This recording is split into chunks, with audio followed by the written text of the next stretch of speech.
Hello, everybody. Welcome to the Dragon Dreams Soul Tribe Collective. My name is Gina Virginia Casella, and I'm the one behind the Dragon Dreams. So, thank you for dreaming with me. The month of April 2025 is a free promo. And then starting in May 2025, next month, you're going to have to pay the money, honey, for these exclusive services. So check me out on Buy Me a Coffee, join one of my memberships, join them all. Let me know which one is your favorite. If you've been enjoying my free content, leave me a tip. But for what it's worth, I really want to lovingly invite you to snag one of those memberships. And if you're interested in booking a private, spaces are limited, so you want to get in on that. So, the best place to discover more about me is on my website, ginavirginiacasella.com.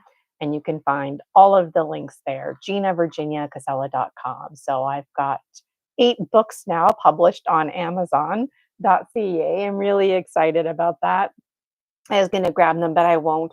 Um, I've also got the Dragon Dreams Oracle, which I hope to publish the end of 2025. I'm really looking forward to the summer to take some time to go through those 2 drawers that I keep talking about. So, if you're not familiar with those drawers, um, I've been dream journaling consistently since 2019, 20, somewhere in there. And I have so many journals that I started to rewrite my dream journals and take charge of my story as the master scriber, author, editor. That is my birthright to make those changes to my Akashic record. And that's the mantra that I'm beating these days is that we are not bound to any contract. Contracts are intentions. And even the most well intended contract, that is just a temporary subconscious program to get the party started, if you will. So I really don't care anymore what anybody has to say about contracts or why my life might be like the way it is. Um, because through my own self discovery, things just are not adding up. And through my own spiritual awakening, which brings me to Tillers of the Earth, this membership, I've come to learn that there's a lot of things out there that science can't explain.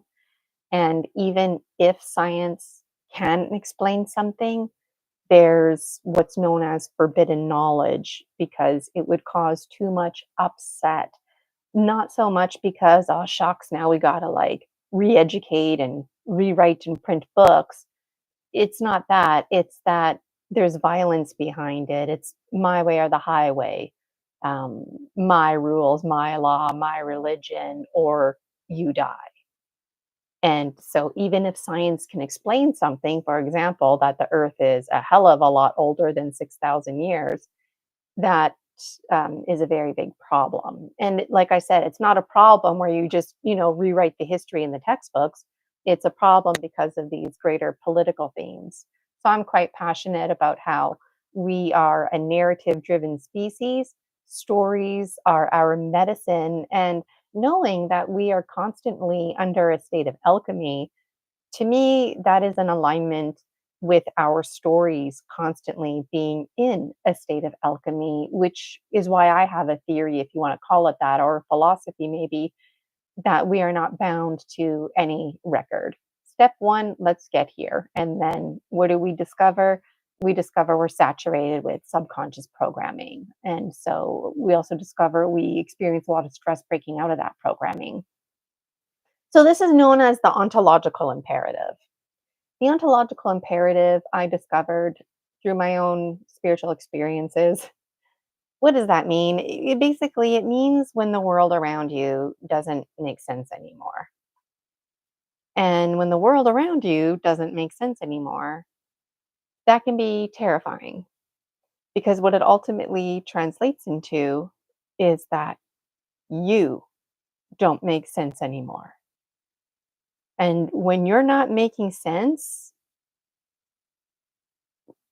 not just with the world around you, but the community around you. When you're not in alignment with your community, that is big time stressful because community is one of our number one survival. We need community, whether we want it or not. We need community. And I always say this, even the loneliest lone wolf still requires community. So, what happened to me was when I was a small child.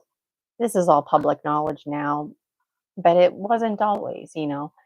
Um, I'm one of those people, I'll talk your ear off, but there are certain things about me you'll never hear me talk about. And my spiritual experiences, that was one of them.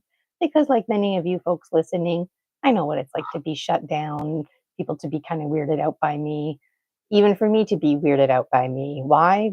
Because of the ontological imperative, not making any sense. So just to rewind for a moment, when I was growing up, I was raised Roman Catholic. So, the story of Christ, the story of like the birth story, the crucifixion, this business of Genesis with Adam and Eve, sightings of Virgin Mary that folks are having in today's waking life.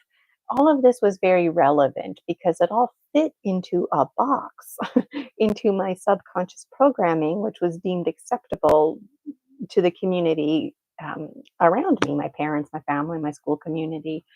And when I started having spiritual experiences, I honestly never thought anything of them. They were mostly just senses that I would get. Like I would just know to look somewhere and I would look somewhere and I would feel a certain feeling, like an invitation to go and explore. Or I would feel a sense of don't go there. I don't really know why. Looking back, it's because I really enjoyed playing in the garden. I pretty much ate anything, grass, dandelions. And there was probably some things in there that I shouldn't have been eating. And so that was a psychic communication. We're all psychic. It's just whether we're comfortable using that or not. So we all have these psychic abilities, and so I just thought that was natural. I never thought anything of it, and then I would have spiritual experiences where I would dream things, and so I thought everybody was like that, which everybody is, but not everybody is tuned into it. So when I was a small child, I would talk about, I didn't call it spirits or angels. I don't really know. We would just call it like God or the angels. I think my parents just trying to make sense, but at some point it wasn't cute anymore.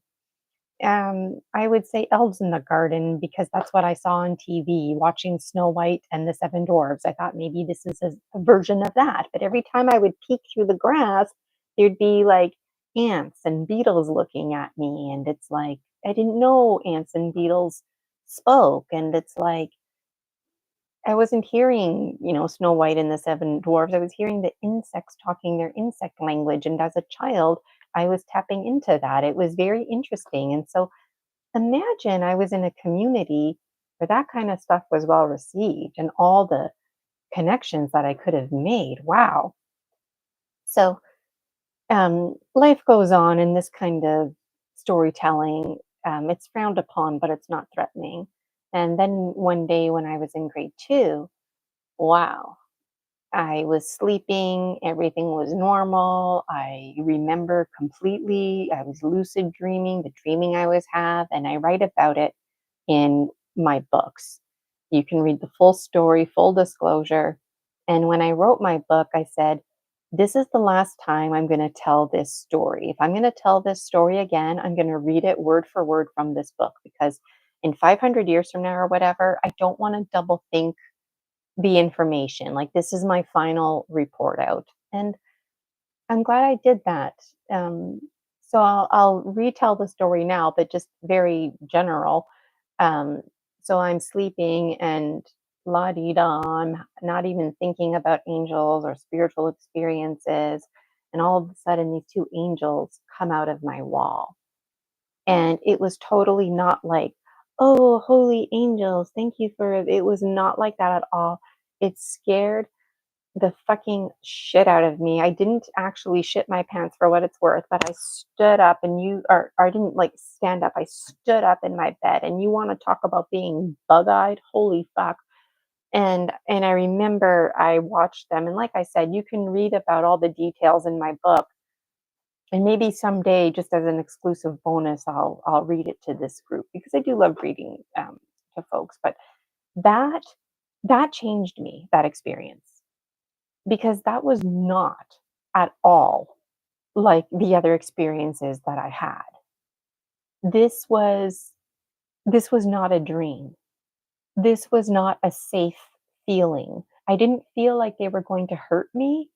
I felt a lot of love actually and compassion, but just the very fact, and that's the thing, you can't beat the facts. They came out of my wall. And as it was happening, I understood. I had all kinds of simultaneous thoughts. And I remember thinking, like, wow, they're really strong because they're coming through my wall.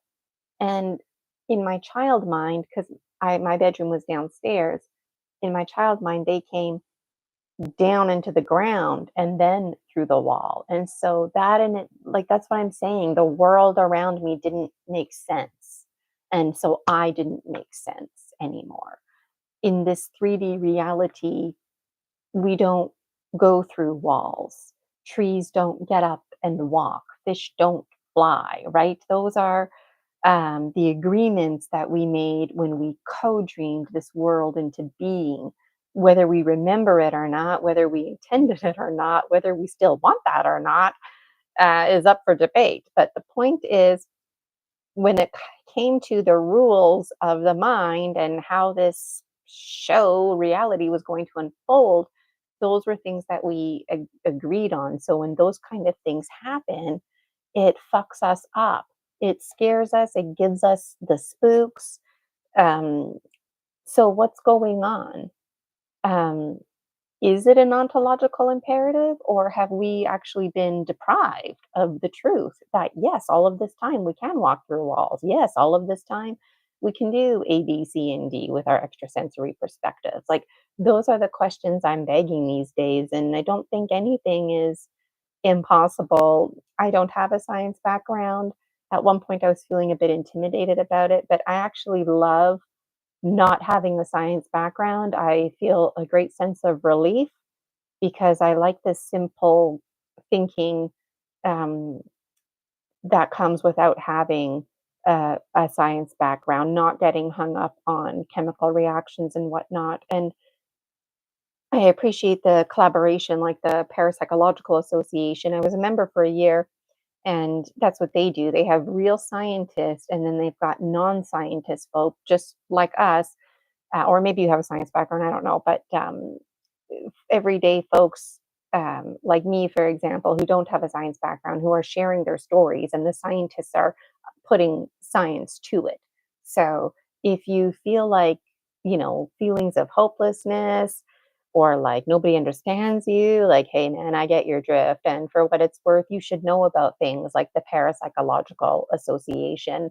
I just had too many things on the go and something had to go. So my membership and a few other things went.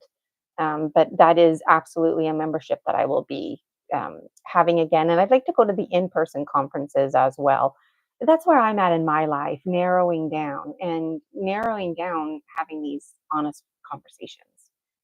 Um, so, speaking of narrowing down, I'll be at the Full Disclosure Now conference in Florida this July, and I'll be sharing my story about those two angels. And the focus, though, will be on how we are a narrative driven species and how our stories are medicine, and folks like myself sharing stories, and folks like yourself receiving the story. I'm giving you medicine, you're receiving the medicine.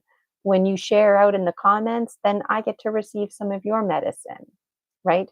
And together we alchemize the medicine. And um, when we think about duality and fragmentation, oneness, the the details, they never seem to matter. And that's you and I. We're the details, and it's like we don't even matter.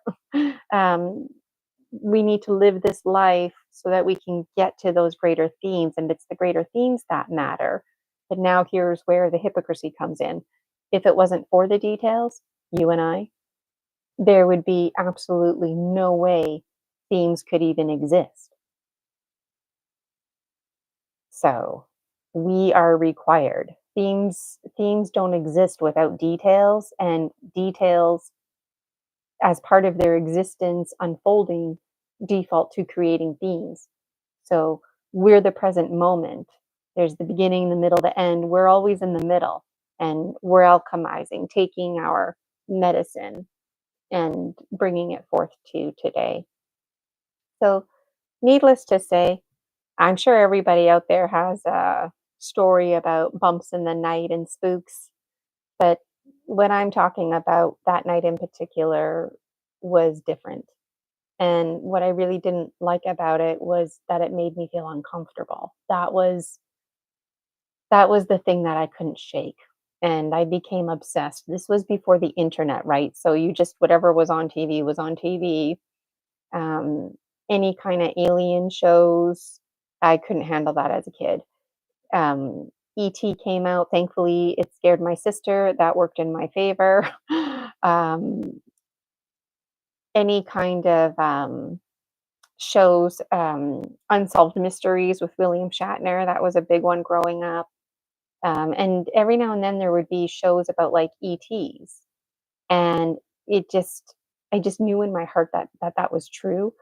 And something that I made a connection when I was a child, I made the connection on a subconscious level, but it wasn't until more than 30 years later on a conscious level I made the connection because David Adair spelled it right out, and it freaked me out even more. So here I was, freaked out because these angels came out of my wall, and even though they didn't hurt me, and even though I didn't feel fear of them, the experience in itself scared me, and that's what I had a problem with. And then David Adair nails it, and he challenges and says, "Why would angels sneak around at nighttime? Why would they even bother to go through a wall? Like, why wouldn't they just knock at the front door? Why wouldn't they work with our biology of beliefs?" Knowing that I grew up Roman Catholic, it would have been really cool if angels, went to the church and talked to the priest, and then angels, through that connection, talked to my family, and then now I'm, in connection with angels or something like that. That would have been the route to take. But that was not what unfolded. And in my heart, like, I always knew that, like, these aren't angels, but I didn't know what else to call them. And I was too afraid to even go there as a child.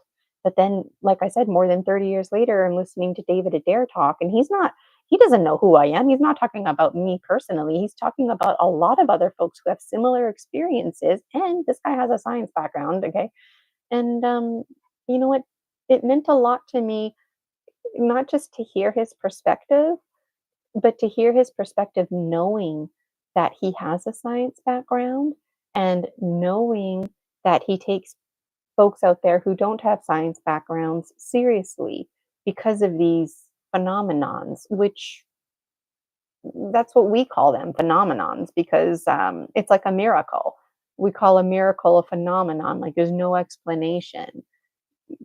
There's explanations, we just don't know those explanations.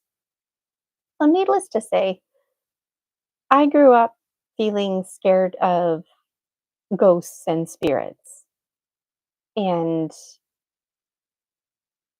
especially at nighttime. Why? Because I couldn't see. So you can bet I was one of those kids that the bathroom light was always on. Um, I had to wake up in the middle of the night and watch TV, and that's how I went to sleep. And it was like a secret doing that. And then I would be tired, and it's not a coincidence. Like this happened, like I said, when I was in grade two, and um, all of the sudden I have to get my hearing checked like over and over again. And all of the sudden I'm being tested. And next thing you know, I end up in the special education classroom.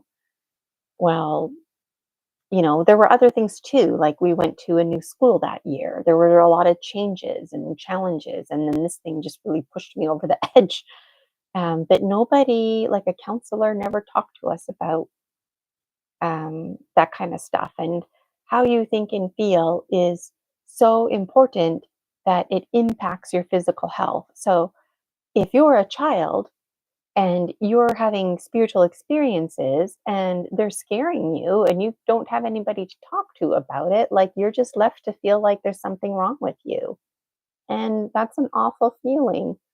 Um, and then we fall down these false inhibiting belief patterns.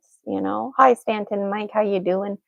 Um, so this is our first Tillers of the Earth, Tillers of the Multidimensional. I almost called it Tillers of the Earth, but I had to change it to Tillers of the Multidimensional. So, like I was saying, the month of April is free, and then in May, you'll have to pay the membership if you want to keep tuning in. I do offer some free content, but it's going to be in honor of the paid membership starting in May. But because it's the free membership month, I wanted to let folks out there know where I'm coming from because I get it. I totally get it. And for what it's worth, I have absolutely zero fear of ghost spirits. I don't feel any fear. But I'll tell you what I am scared of, terrified of. And that is Homo sapien sapiens, right? Like my own fellow mankind, Homo sapien kind. Like, um, we are the gods we've been waiting for. We are creators, we are co dreamers, and we have the power to do such incredible things. But when it comes to my personal safety, the ghosties and the spirits are like so far. I've come to learn that if I'm feeling scared, that it's because there's some kind of 3D biological that's involved. And that's the boundary that I'm pushing these days. So I'm very much interested in things like controlled remote viewing, where you stay in one location and you follow a format, but your mind, if you will, goes somewhere else. Basically, psychic spying. I believe that. I also believe in things like technology. I don't want to believe in it, but I won't deny that they exist. And so I don't know how it's done, but I've had very interesting dreams where it's been explained to me, not the science, but it's just been explained to me that, for example, if I knew how, using myself as an example, if I wanted to like kill you and stop your heart from beating, then from a distance, I just manipulate the elementals, the earth, the air, the fire, the water, all the chemistry around you, and your heart will stop beating, and then I'll just wait for you to like be dead, and then I'll fix the air around you, and nobody will know any different. Everyone will just think that you died of a heart attack. Um, so that scares me. Folks controlling the weather. Like I said, it's not that I want to believe those things. It's just that I won't deny them. And these are the kind of truths, honest conversations we need to have. So if you're feeling scared of the ghost and spirits, I want you to, in a healthy way, start challenging yourself and asking yourself, what is it that makes me think it's like a spirit? What is it that makes me think it's a ghost? Which one is which? Angel or ET? What language are you even using? You know, are angels and ETs the same thing? Can you talk and connect with the ghosties around you? I started using the word ghosties because ghosties sounded more appealing and less intimidating to the child part of me. Ghosty sounds more like a fun, lighthearted ghost, like Slimer on Ghostbusters or something like that. There's been a number of times in my life where I've lived in condos and I've taken the garbage out, and I've always sensed something. And sometimes I feel like it was a ghosty. Other times, I'm pretty sure it was just a homeless person. They're not looking for trouble. They just want a safe, dry place to rest. um, and they need to like make a quick escape so I don't see them.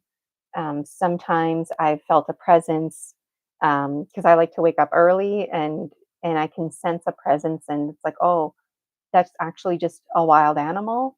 And because I like to wake up early, it's a bit too early for me to be in this area. And that wild animal, they're like waiting for me to leave so they can come and do what they need to do. And that's investigate, um, the shoreline for fish or whatever. Um, so make sense of the world around you. If you're feeling scared, dive into it full force. Um, Now I want to talk to you about things like possession and this idea of evil spirits. There's this idea that spirits haunt us. Wow, what a big conversation to get into. We can talk literally all day, every day, for all eternity about that one. But the thing is, what makes us feel haunted? When something gives us the spooks, doesn't leave us alone. That's haunting. Okay. So let's say every night around the same time you feel haunted and you know it's not a mouse because you know what, for what it's worth, mice and stuff like that, they have the same routine, just like a wolf pack or deers making their way throughout the forest. They have their trails and their time. So let's just assume that no, it's not a mouse and it's something else, and you feel like it's touching you, freaking you out. You know why? Like what the fuck? Yeah, maybe it could be a deceased loved one. Maybe it could be a deceased pet trying to connect with you. But why are you feeling freaked out is what I'm challenging. And throughout my own personal journey, I've come to learn that it's because there's something that we need to pay attention to. So if if they're haunting us to the point where we're like up, that's intentional because we need to do what? Check your phone maybe because maybe there's a workshop you need to sign up for on Facebook and you just feel compelled to check your phone. This is what we call responding to the call, hearing the call and then responding the call. So the hunting in itself is like the call. Maybe you need to get up and watch TV. Um, that's for you to investigate. But for what it's worth, because you're a tiller of the multidimensional, that means that you're a tiller of the earth. So just like rabbits or moles, you dig, right?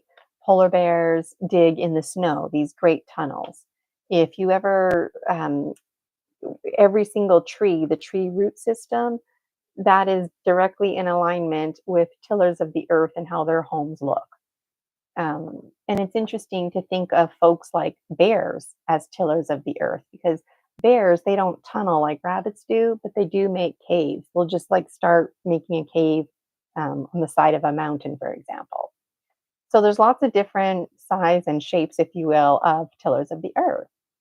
And you and I, we're not just tillers of the earth, as in like the dirt and soil, planet Earth. We're tillers of the multidimensional, so we're tillers of water and portholes, air, fire, things that I can't even speak of. We just till. So we build roads, we build bridges, that kind of language. We're construction workers. And construction workers, you know what? We get dirty. We also mine. We go very deep, and miners, they're filthy when they come back up, right? We pick up parasites along the way. There's things that cling to us because they know, oh, there's a tiller of the multidimensional, a migrator. I better hop on that train, if you will, so I can get to another destination, whether we want them to take a ride aboard or not. Folks out there who we would consider parasites are hopping on us. So we might feel haunted because we're dirty and we need a bath, if you will, just in a very harmless way. We need to take a bath. So that's what tillers of the multidimensional. I'm going to help you take a bath. But I'm going to take it a step further.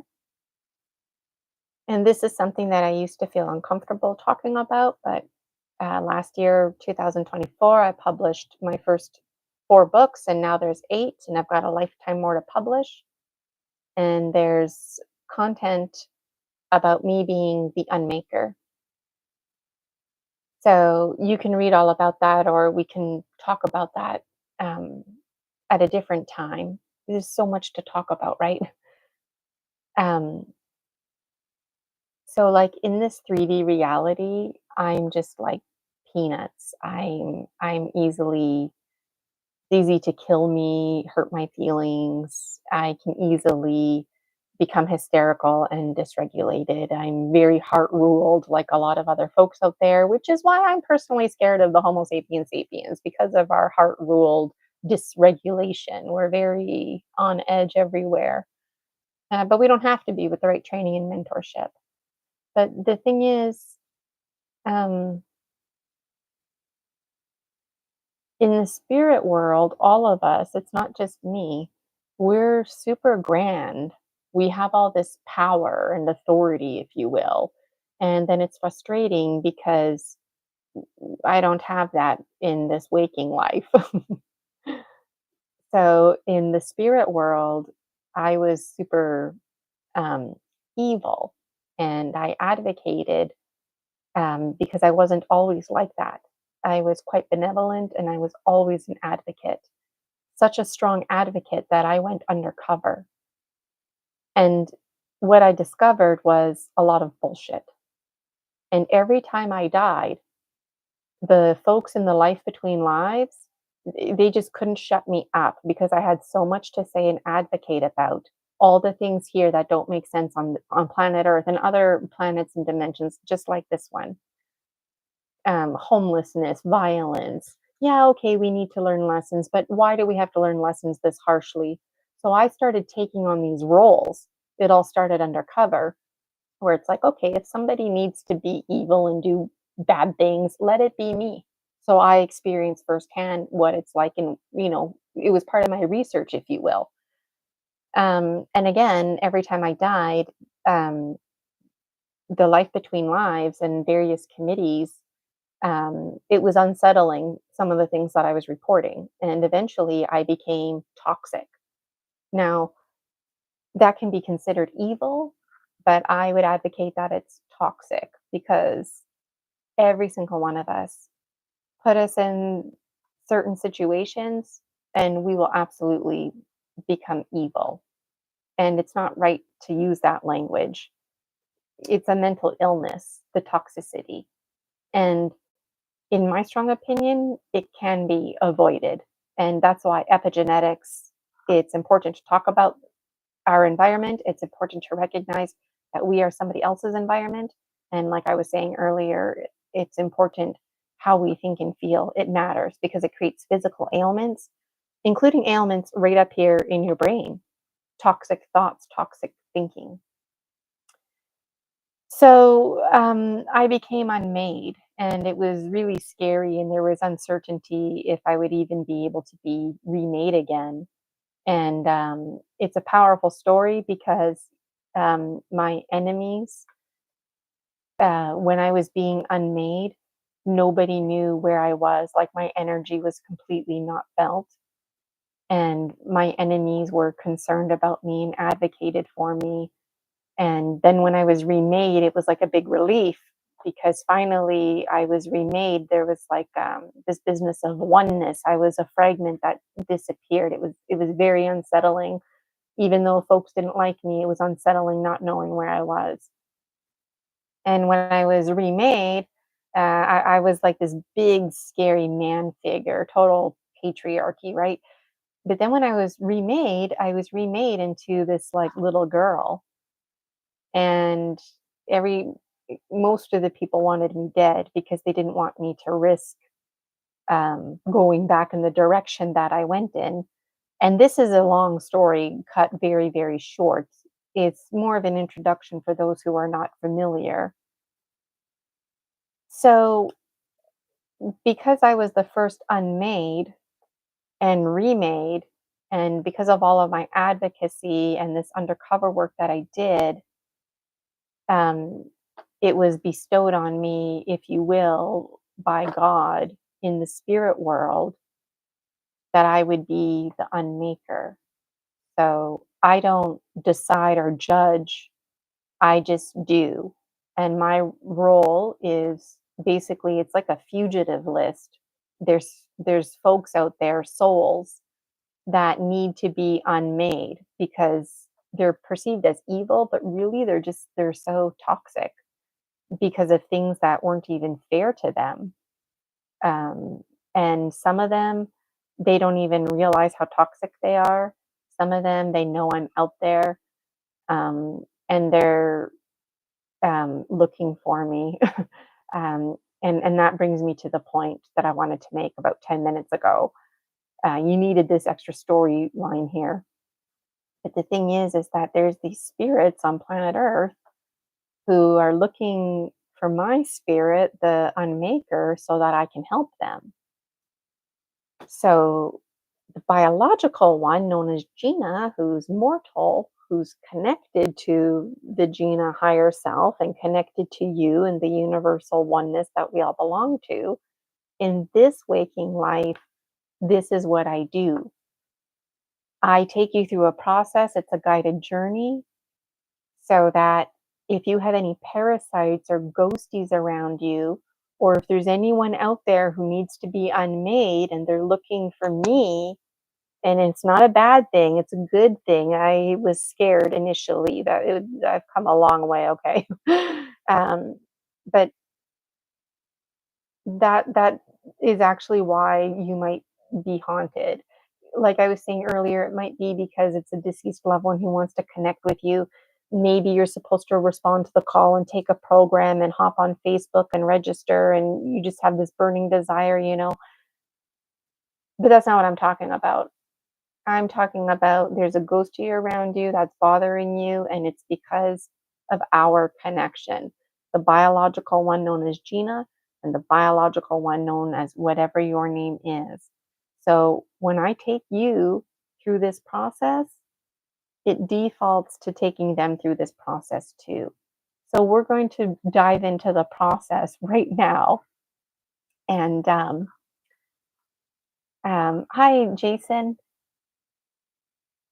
Yes, and that's a great idea. Jason's just talking about my 8 books, and he says include a gem with each of them. And you know what? I've thought about doing that because my books, each book is supposed to represent one of the Dragon Dreams Oracle. And there's supposed to be like a gemstone and a herb, and it was like this whole collection. Um, but it didn't happen. And when it came to self publishing, it was just easier to print on demand. They don't have um, gemstones, but that's a good idea. And I'm glad you're on because I'm just about to go through this here. So, so if you sign up for this membership, Tillers of the Multidimensional, this is the standard. We meet once a month for the clearing and then the protection. So, what do? We go on a guided journey to the pine tree forest. We drop off any folks. You have a good time connecting with the dog monkey folk. Any folks that you drop off, they're doing their own thing. We wrap things up and we leave. But when we leave them there. And the pine tree forest, it's important that you know that it's a sanctuary.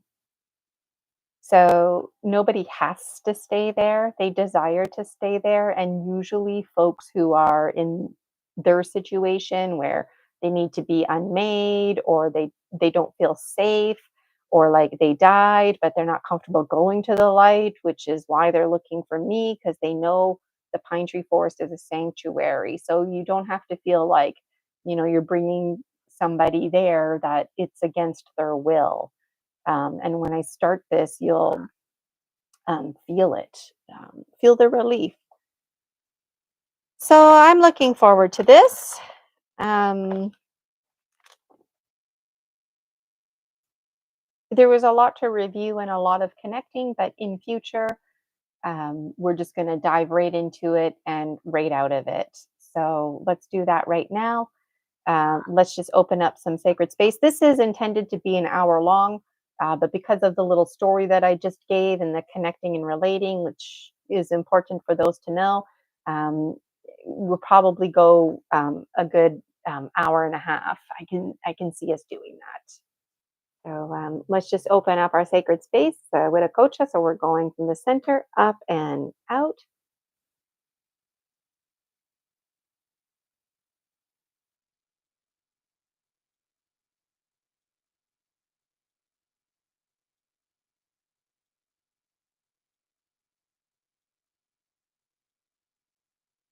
Whew. All right. And I always say it, it just like, I feel it open all the time.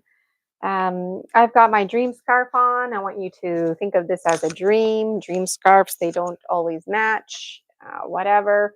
If you have a candle, incense, run and grab it. I've got it here. This is my Bridget Spirit Water. And when I mean business, I use my Bridget Spirit Water.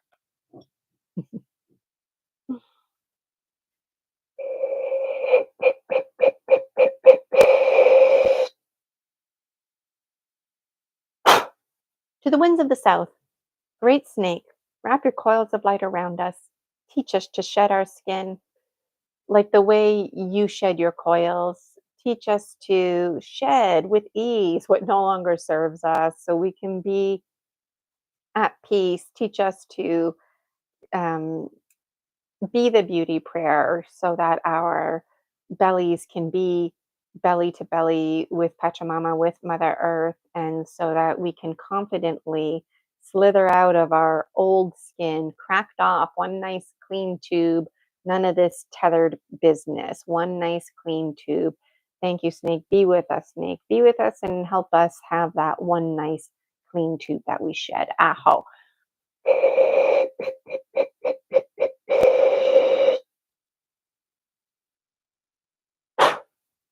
To the winds of the west, Jaguar, Antorongo. Thank you, Jaguar, for helping us transform and transcend. Every day we are undergoing alchemy.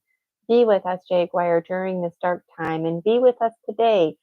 Be with us during the tillers of the multidimensional, where we escort folks to the sanctuary of the pine tree forest. Aho.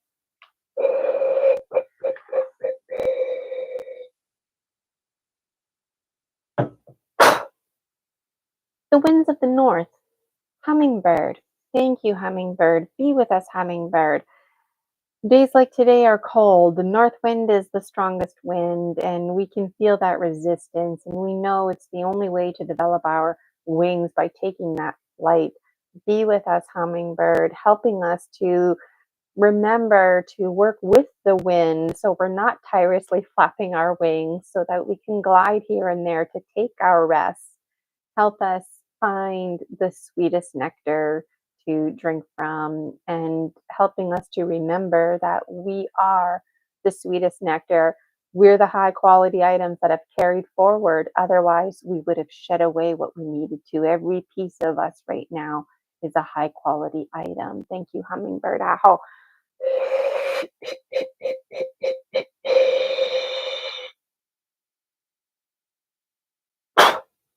To the winds of the east, Eagle Condor, be with us, Eagle Condors. We zoom in and zoom out our perspective.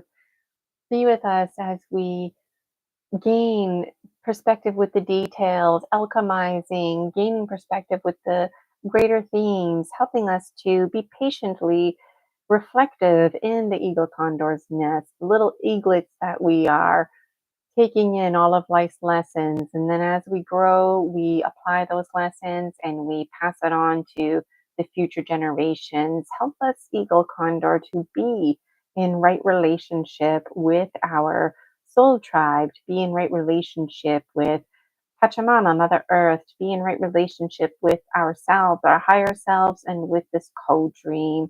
Aho.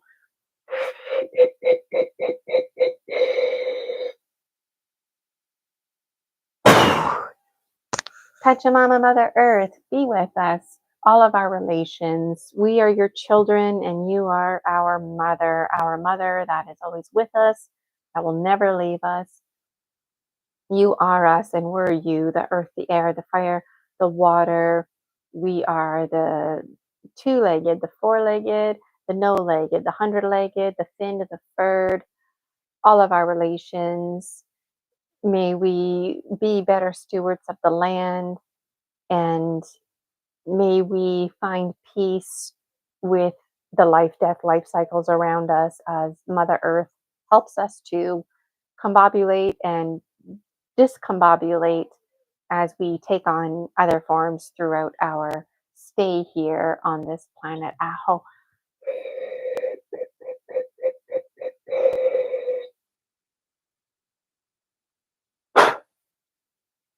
Father Sun, Grandmother Moon, Star Nations, be with us. Thank you for helping us along the journey to shine down on us what needs to be brought to our attention, for penetrating our thoughts, our feelings, and helping that to come to fruition. Be with us, Star Nations. We are your descendants, and we look forward to the collaboration, especially this round here in honor of today of Pillars of the Multidimensional. You're part of that, part of our lineage. Teach us to embrace our ways. Aho. And a special welcome and thank you to my spirit guides who are present: Amanda, Polaris, Toby, the goddesses. There's always so much to mention, and it's really great to have Jason H. and Dan tuning in live. And a big hello and thank you to those who are catching the replay. So, what you're going to want to do is just relax, close your eyes. I've got a script here to follow, so every time it sounds the same. And if you do this all of the time, every month, it'll deepen and deepen for you. If you want to watch the replay and just fast forward it to this part, it's a really good exercise. Intentionally, I like to do this live because there's an energy with just me being present. But if you are catching the replay, or for some reason I'm posting the replay because I'm not able to do it live, it is as effective. I'm working with the biology of belief for those who are feeling the live. And that live feeling, I really want to reassure you, continues to resonate. So here we go. I'm really looking forward to this. It's something I've been doing for years, and now I've been doing it for about a year to the public, privately behind the scenes. So, if you're interested in experience hypnosis, what you want to do is keep your chin straight, and you want to look up as if you're looking in the back of your head. And if your eyes start to blink, close them. Don't wait for me to tell you, just close them. And if your eyes are not blinking and I tell you to close them and you're like, but my eyes aren't blinking yet, just close them and go with it. Okay? And if you don't want to experience hypnosis, just close your eyes, let them rest. All right? No, okay. So I want you to take a deep breath in, taking a deep breath out, breathing in, breathing out. You're interested in experience hypnosis, you're opening your eyes, and you continue to breathe in and out, rocking your head left to right, loosening and letting go. Those of you who would like to experience hypnosis, keeping your chin straight and your eyes are looking up like you're looking at the back of your head. Keep looking up like you're trying to look right in the back of your head. Your eyes are blinking. You close your eyes are closed. Let yourself shift into the theta state, responding exactly like I knew you would. Whether you're intending to go into hypnosis or not, those who are participating, your eyes are now closed. Your eyes are glued shut, sealed shut, locked together. As you breathe in, you can feel the liquid in and around your eyes. transforming into a glue. The muscles in and around your eyes turn loose, let loose.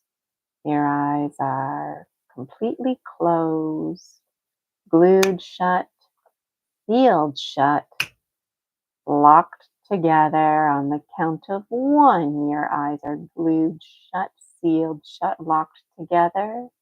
On the count of two, you try to open your eyes, but find they're glued shut, sealed shut, locked together. On the count of three, inhaling.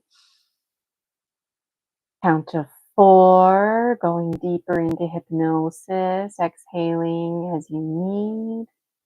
Count of five and six, rocking your head from left to right.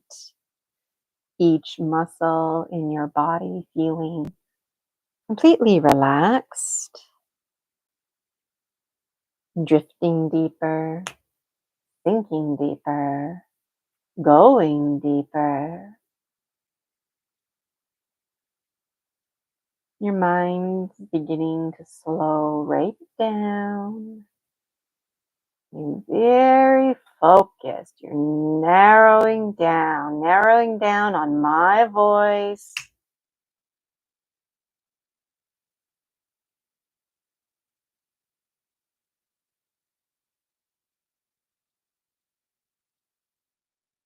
And there you are, completely relaxed. And you start to sense a feeling of joy, and it's coming from your heart. And you start to sense the green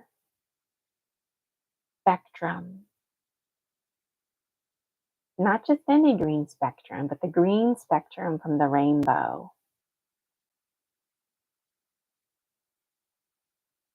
And this green spectrum from the rainbow, it's connected to your heart.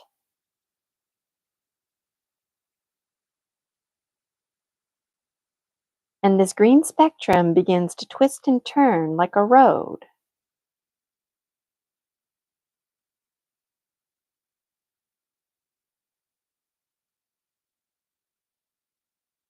And you're ready to go and follow this road. But before you do, there's some folks around you who need to hitch a ride from you, the tiller of the multi-dimensional you are.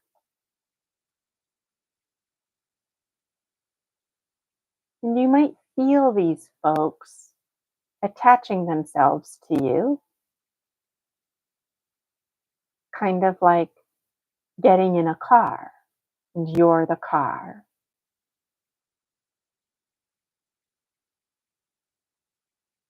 Some of these folks might be deceased pets, could be an ancestor. Some of them are looking for me, the biological one known as Gina. And they've been waiting for this because they know that through you, the biological one, whatever your name is, say it out loud. Tell them, I'm the biological one named, for example, Gina.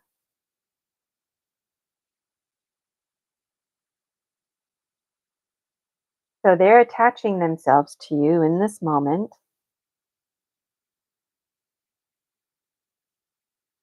You catch a ride. You start making your way down the green spectrum, catch a ride on a grasshopper's back.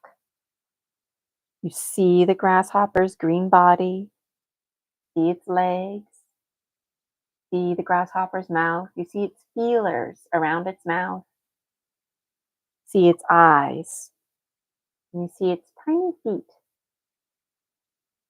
You can feel the exoskeleton of the grasshopper. You can feel the wind in your hair. You can hear grasshopper's wings. And on the count of 6, your eyes feel nice and warm, nice and relaxed. The grasshopper is taking you to the event horizon. Meet the dog monkey folk, the gatekeepers of the pine tree forest, among other things. And on the count of 7, your 5% subconscious mind now surrenders, allowing your 95% subconscious mind to fully engage with you. You feel the great warm winds from the event horizon. You see other soul tribe members. They're gathered on their grasshoppers, and you feel great warm winds blowing through you. You're going deeper into hypnosis. You see the great winds blowing debris around. You sink even deeper into hypnosis. On the count of 8, you narrow down. 95% subconscious mind, slowly, fully now engaged. You see and feel your grasshopper, and you're floating just above the event horizon. And as you sink even deeper, you notice the harness. You're holding on to it, and the harness begins to loosen because the winds are too strong. And as you sink deeper, drift deeper, and go deeper, your eyes are still glued shut, sealed shut, locked together. Eyeballs are freely floating around. And you see the dog monkey folk on their grasshoppers. They kind of look like gargoyles, but they're not. They are from the primordial ecosystem, a mix of primordial wild animals, germs, and bacteria alike. You see the dog monkey folk beckoning you to follow.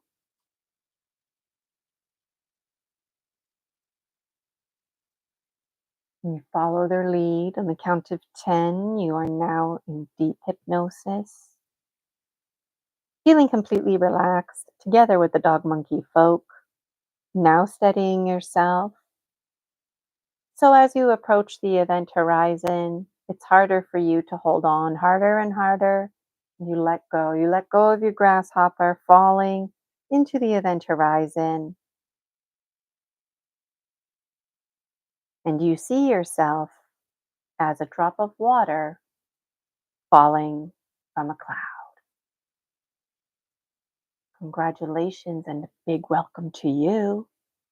You are now inside pine tree forest, feeling completely relaxed. Loosen and let go, rocking your head from side to side. And I want you to see yourself engaging with the dog monkey folk. There's a few who are always with you. Find them, reminisce, and find your place in the stone circle.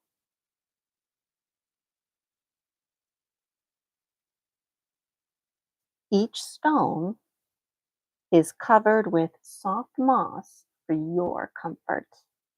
The dog monkey folk have decorated the stone circle with rose petals and left you a cup of the finest dandelion nectar. You're reminded in this moment that you can eat all parts of the dandelion, including the roots. And as you focus on this, the other one or ones that came with you are now going off on their own separate journey with their own dog monkey buddy system folk.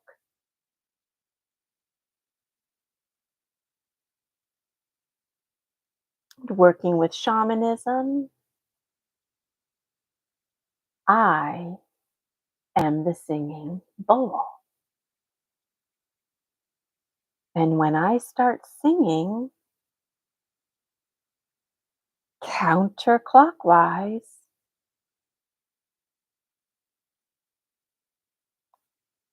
You will meet a designated dog monkey folk who tells you many, many things,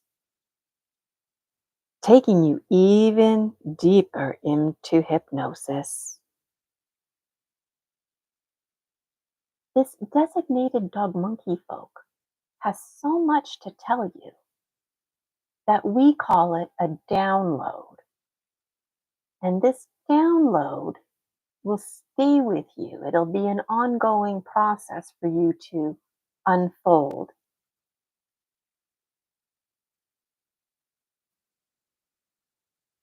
Not only will this be a large download, it will be a meaningful download that you can reflect on later. Reflect on things like who and why the ghost or spirit was with you or in your home, how you can protect yourself. The dog monkey folk will tell you how you know me, the biological one known as Gina. They'll tell you all about your connection with dragons, your role in the pine tree forest, and any other information that can help you start bridging your dream life and other worlds with your waking life. And so for the next 3 minutes, I will be singing counterclockwise.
Now been 3 minutes.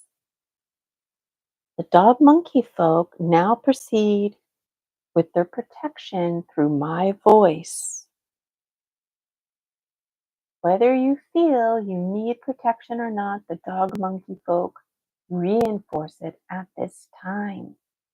Or wherever you are, you have that bubble around you. Just like in kindergarten, when we talk about our personal space, you have a big bubble around you.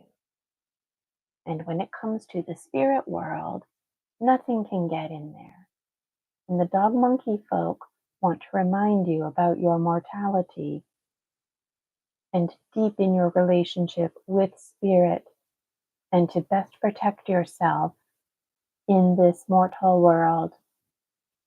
And the dog monkey folk reinforce spiritual protection around you, keeping your eyes closed. Seal the space within me, a golden ball that glows brighter and brighter.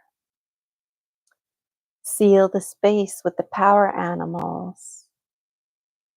I seal the space. If you want to repeat after me, you can.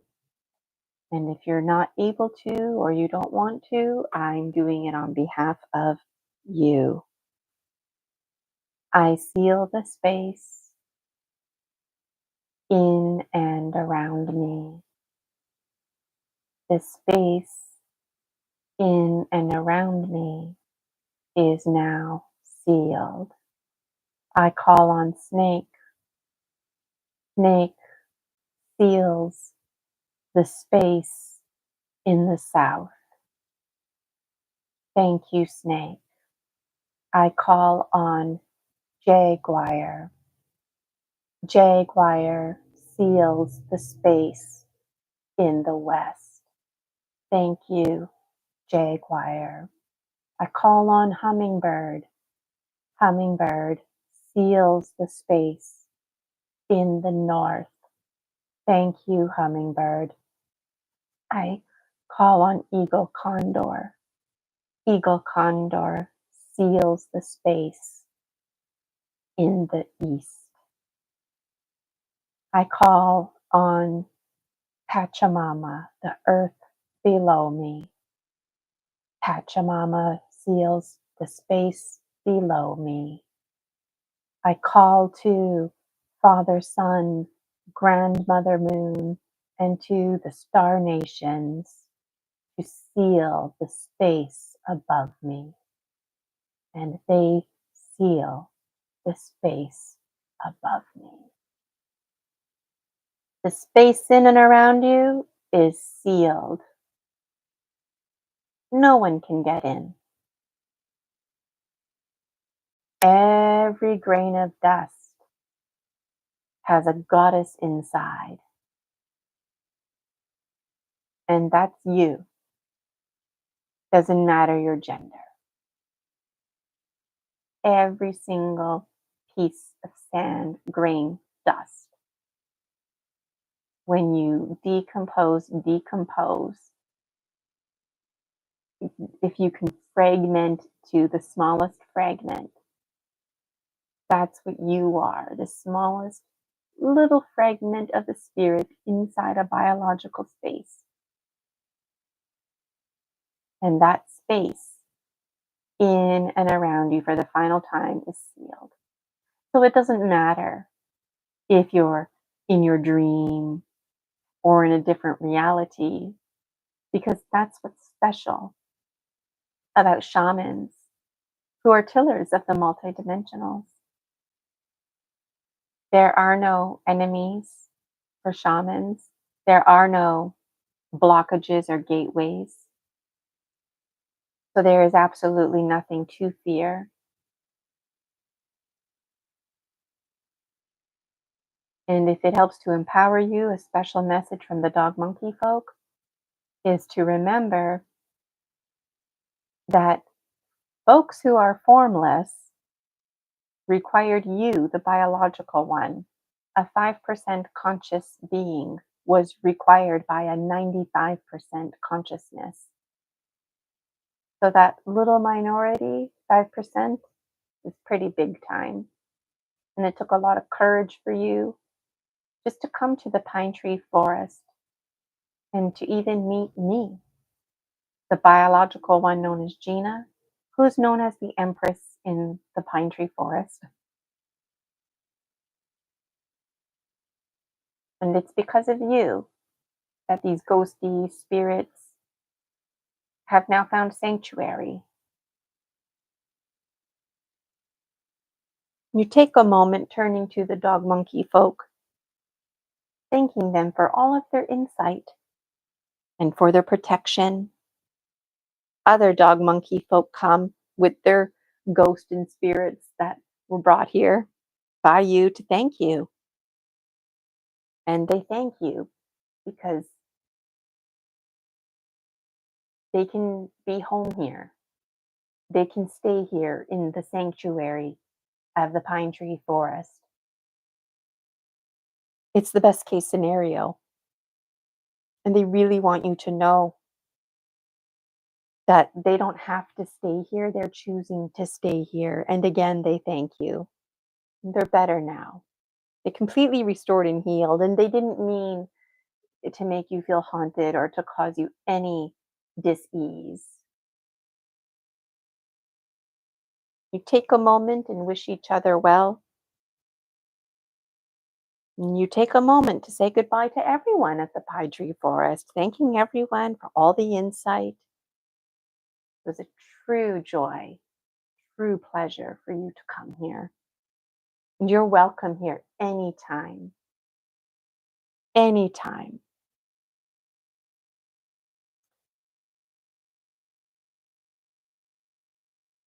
So now I'm going to play myself, the singing bowl, clockwise to journey you home and look up to the sky and see that rainbow, see the green connecting to your heart.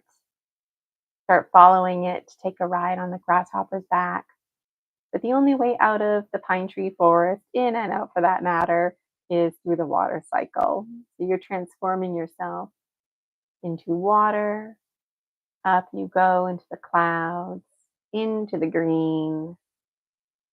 And for the next 3 minutes, you reflect on all the things you need to remember as you make your way home. Starting right now, 3 minutes, going clockwise.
We've got 1 more minute left going clockwise.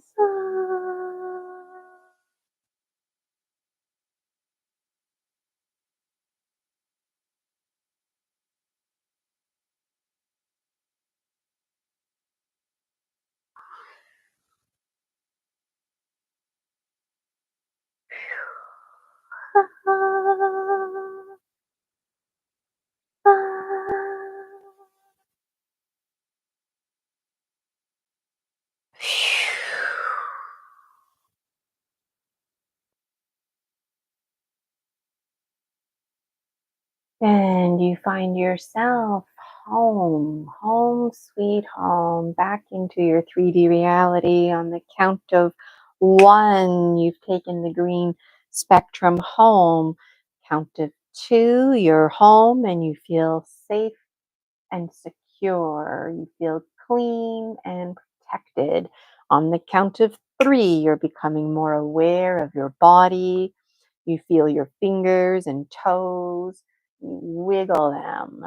Count to four, you take a deep breath in, exhaling out, becoming more aware of your body, rolling your shoulders, gently rocking your head, smiling, moving your eyebrows, moving your lips. On the count of five, you open your eyes, taking a deep breath, feeling rejuvenated, feeling rested, feeling liberated, feeling awake, feeling wide awake, wide awake. You're wide awake, wide awake. All right. Welcome back. Some of you deeper in hypnosis than others.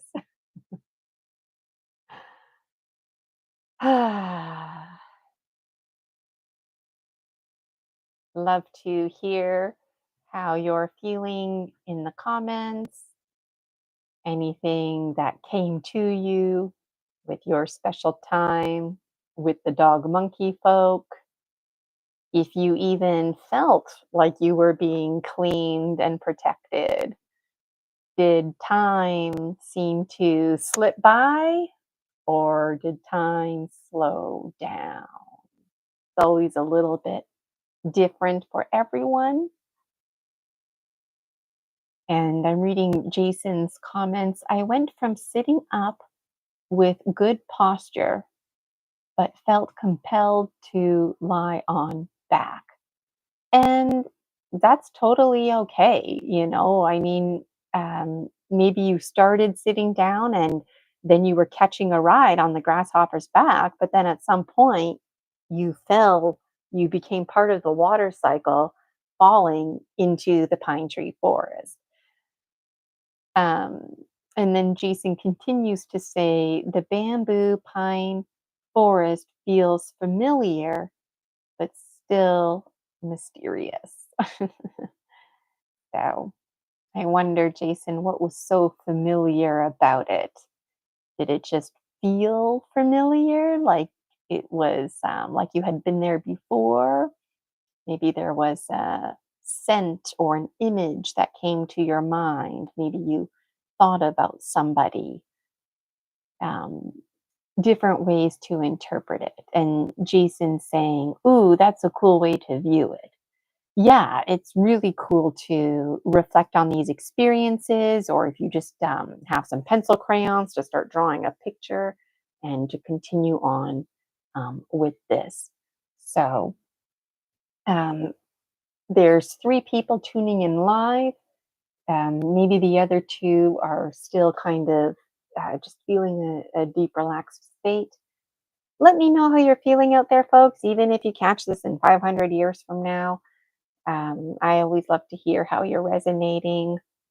The dog monkey folk, whew, they really scared me the first time I interacted with them. um, I've been interacting with them for years, but I didn't know it was them.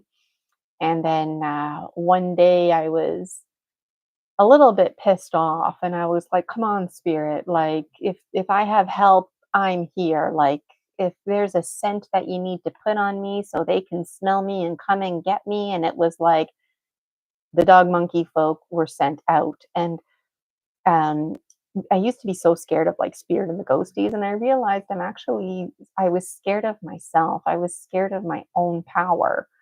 The dog monkey folk, that's just another aspect of me, right? And then they're another aspect of you, and through the oneness it's like we share a dog monkey folk.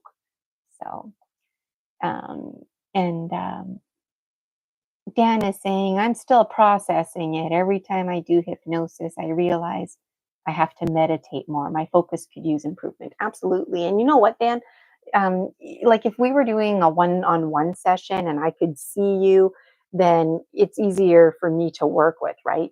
But when you're just following along, like I might be moving too fast or too slow for you. So that's one of the pros and cons about doing things as a group. And Dan continues saying, I enjoyed riding on the grasshopper, visualized Jason and a few of our friends going and doing it, uh, whether they were with us today. And Jason's like, yeah, the grasshopper was fun. So the good thing about the paid membership is this is going to be on Zoom. So hopefully folks will choose to put their video on so I can see them, and then you can participate in the chat. And if you wanted to use your voice, let us see your face, you can do that as well. And for what it's worth, I know there's a lot of folks who tune into my content who do not identify as a Homo sapien sapien.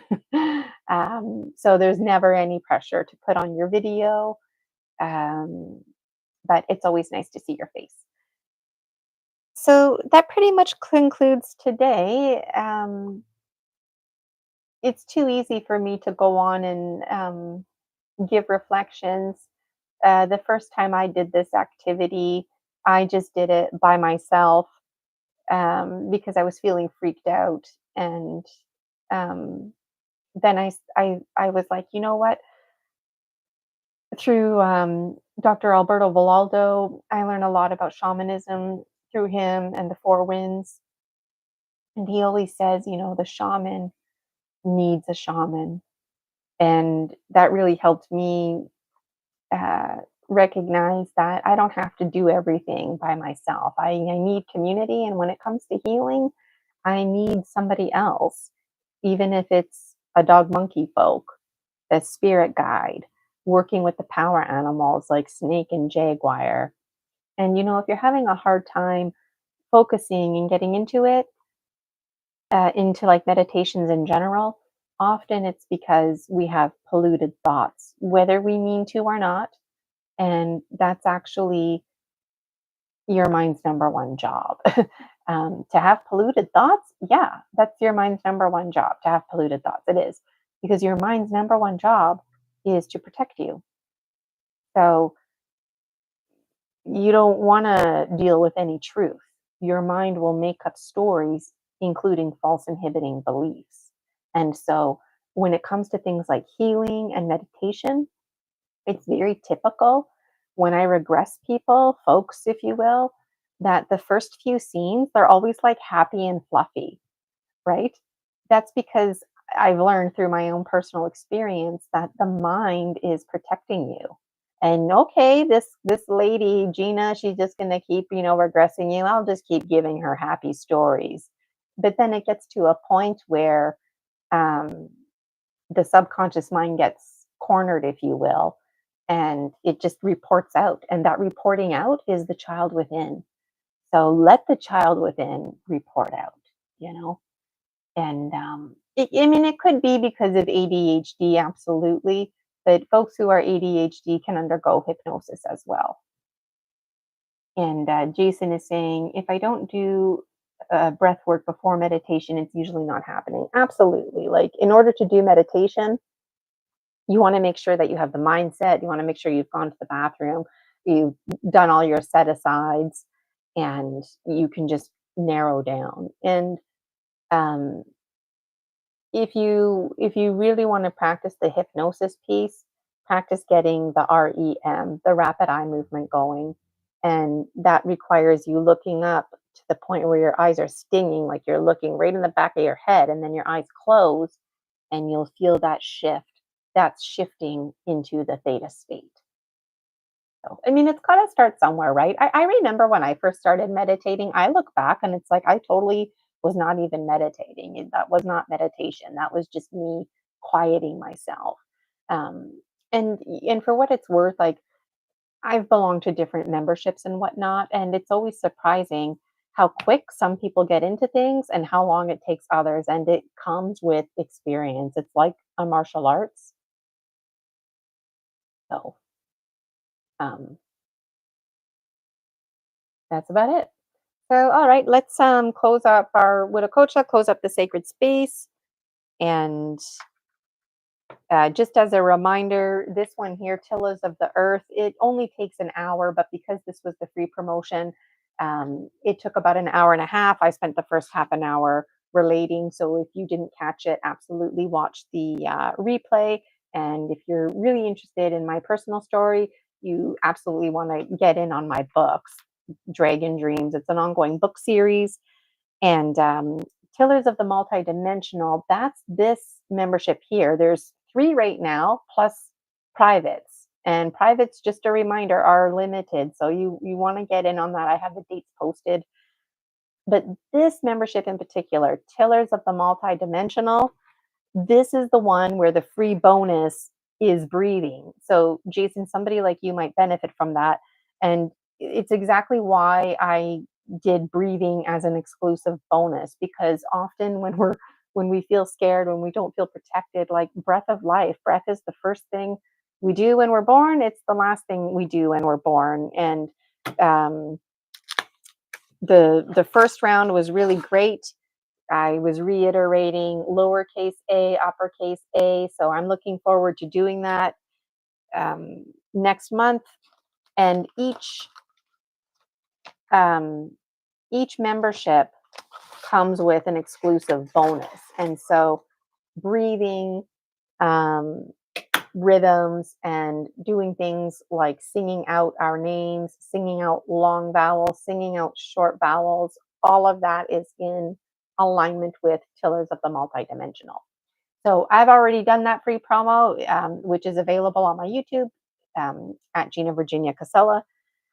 And I'm excited. Let me know which membership is your favorite. Join one, join them all. So let's just close our sacred space, and then I'll let you know my final links where you can find me. And that's the nice thing too about the paid membership. You don't have to listen to me reiterate where you can find me, because you will have already found me. Just like the dog monkey folk, and you're my dog monkey folk, and I'm your dog monkey folk. Like I've come to learn they're a primordial ecosystem, So and we're part of that. All right. So to close our sacred space, we're going from out, up, and down. Here we go. Inhaling to go up.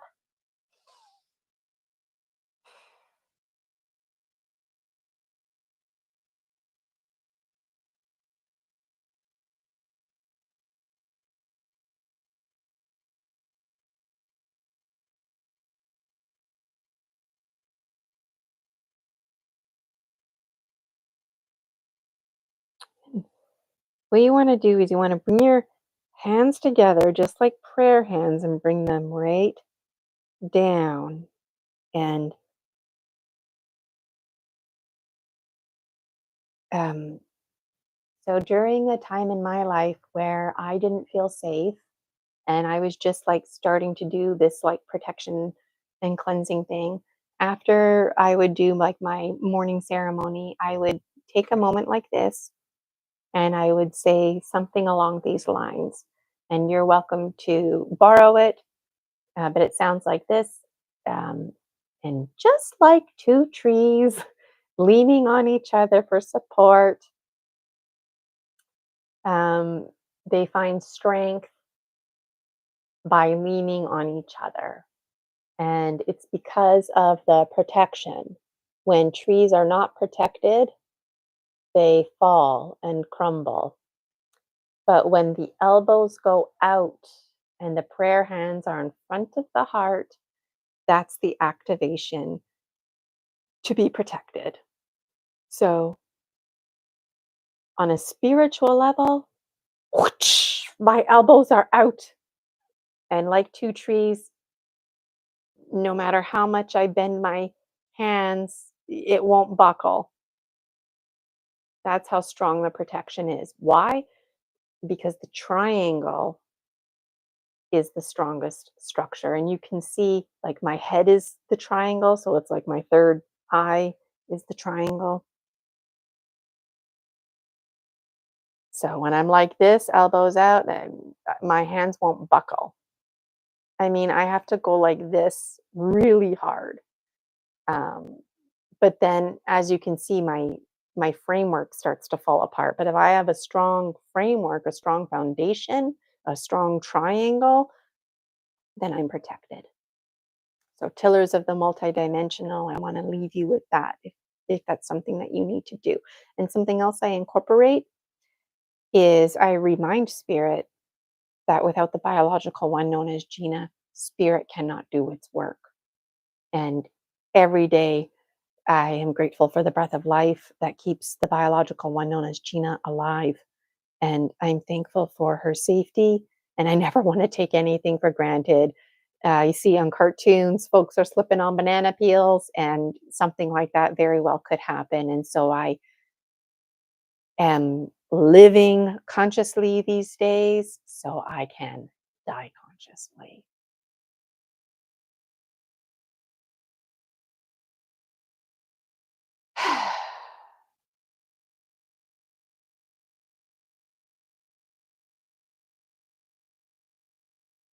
And thank you to Snake for helping us to shed our skins, and Jaguar to let go, Eagle Condor for helping us with the perspective, or Pachamama, Mother Earth, the earth, the air, the fire, the water that makes up my very biological body, to the star nations, Father, Sun, Grandmother Moon.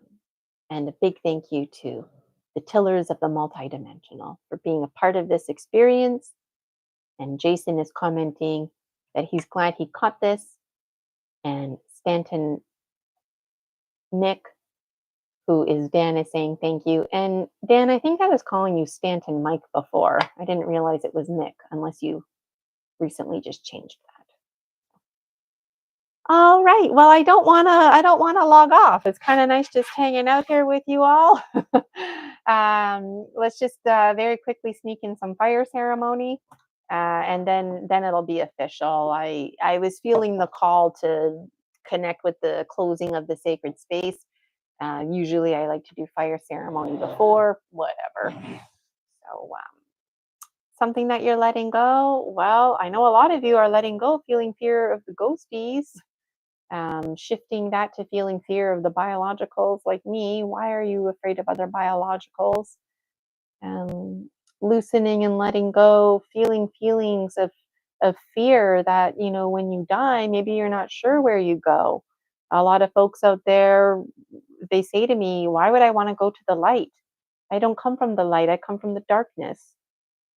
What's going on here?" So, letting go of this final destination called heaven. There's different versions out there, and the Pine Tree Forest is absolutely a sanctuary, and all are welcome there.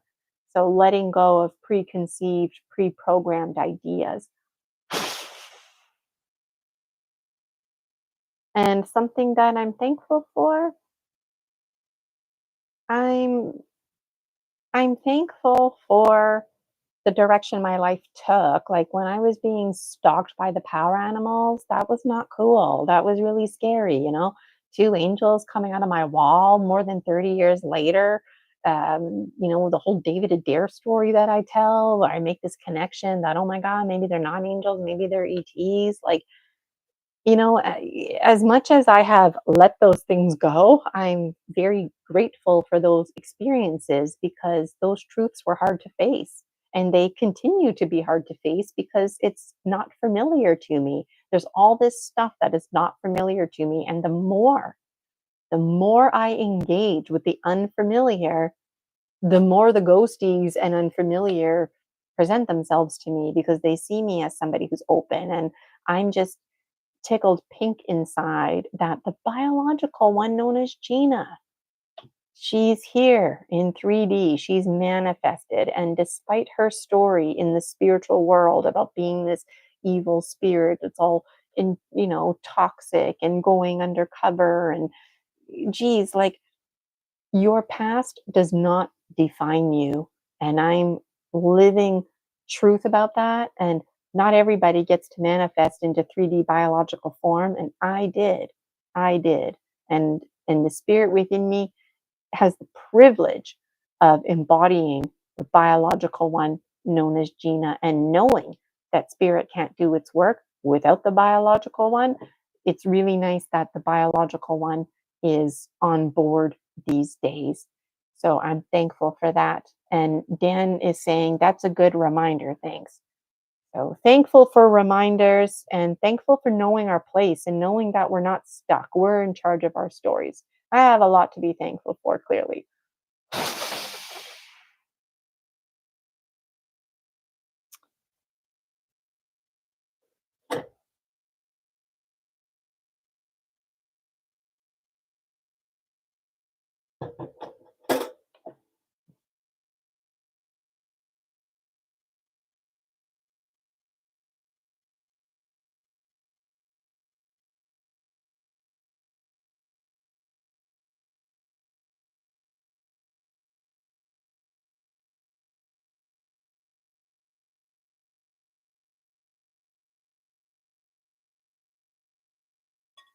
Yep, just burnt my finger there a little bit. And Dan is saying, "Oh, I forgot to mention, I had a dandelion synchro from earlier, and you mentioned it during the hypnosis." Cool.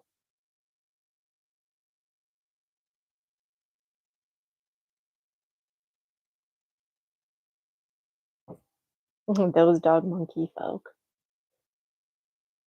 It's just like the cutest images in my mind, like, and these images, they're like flip flop from form to formless.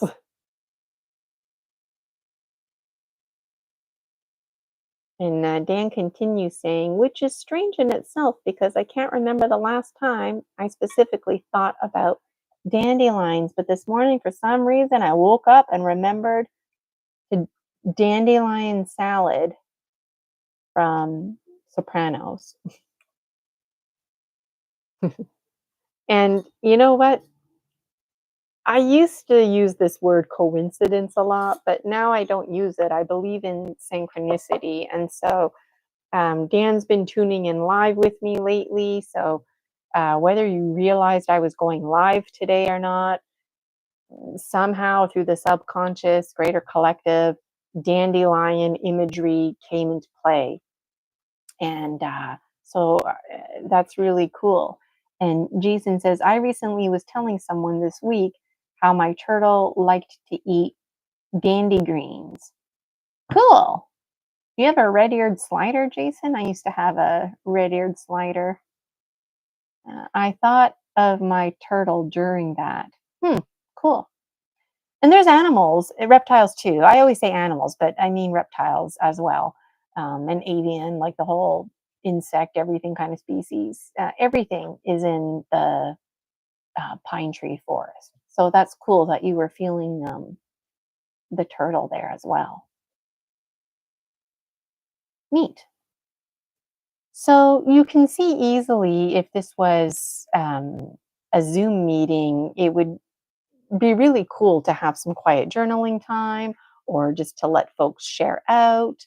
And I really appreciate me using my body as a singing bowl and even using my body to represent Pachamama. I was feeling insecure about those kind of things, but I'm working with the shaman energy because you are your best tool, right? You're your best tool. And I remember I was doing a live Zoom session and I was using my singing bowl. I actually have one. And I paid more than $100 for it too. I was like, out of all the money and expenses, I'm feeling the singing bowl. Like I need, this is worth my money here. And I play it, and it sounds great. But then folks can't hear me. And I know on Zoom there's a thing that you can press for the background noise, but it wasn't carrying through. And so just on a whim, I was like, I guess I'm the singing bowl, and I just started to like, and now it's just I actually feel emotional when I'm doing the singing bowl, and I feel like as I'm going clockwise and counterclockwise, like I don't really know what my hand's doing, but I feel like the rising and fall of the energy and the different speeds, and it's a really cool feeling, and that's what I'm talking about, right? So, just got Rosie here. And Dan is saying, "I sensed turtle too." So, that's interesting. I wonder, like I said, the dog monkey folk, they're pretty big with their downloads. So it wouldn't surprise me at all if you were going to be dreaming or just having random thoughts or experiencing more synchronicity with this like dandelion turtle business. What is going on with that, bringing you together? So just got Rosie here. All right. So thank you for today. I really enjoyed myself. And um, those of you who might just be tuning in, I can see a couple more signed on. We're actually just wrapping things up, but you can actually, it's the same link for the replay. And just a final time, these monthly memberships, each one is 1 hour. But today I wanted to spend a little extra time sharing with you my story about why I used to be scared of the ghosties. And I guess that's a wrap for today. Oh, there goes my microphone. So, well, now Rosie wants to snuggle with my PC. So, um, she's got her own dog monkey folk, if you're wondering. Okay, so let's wrap it up here. My name is Gina Virginia Casella. It's me who's behind the Dragon Dreams Soul Tribe Collective. And you can learn all about me on my website, ginavirginiacasella.com. And I would love if you joined my Facebook group, the Dragon Dreams Soul Tribe Collective. It's a great community where there's other dragon folk just like yourself who are finding new ways to take charge of their lives, to take charge of their Akashic records. That is their birthright, to edit and re-edit as many times as necessary as the master author scriber of your life. Rosie is gonna gonna knock my PC down. Um, so I'm quite passionate about that. And in the Facebook group, if you wanted to, draw a picture from today, take a picture of it, and then share it in the Facebook group, it's ideal to do that kind of stuff in there. And I would adore if you registered for one of my memberships on Buy Me a Coffee. Join one, join them all. Let me know which one's your favorite. And my books, you can find those on Amazon.ca. Let me know which one is your favorite. The latest one, book 8, that's called Scary Dreams. And if you're wondering where to start, I'd start with book 8, Scary Dreams. So if you're feeling overwhelmed with links, ginavirginiacasella.com. Thank you again for joining me today. I look forward to our time together next time. Take care and talk to you soon. Bye for now.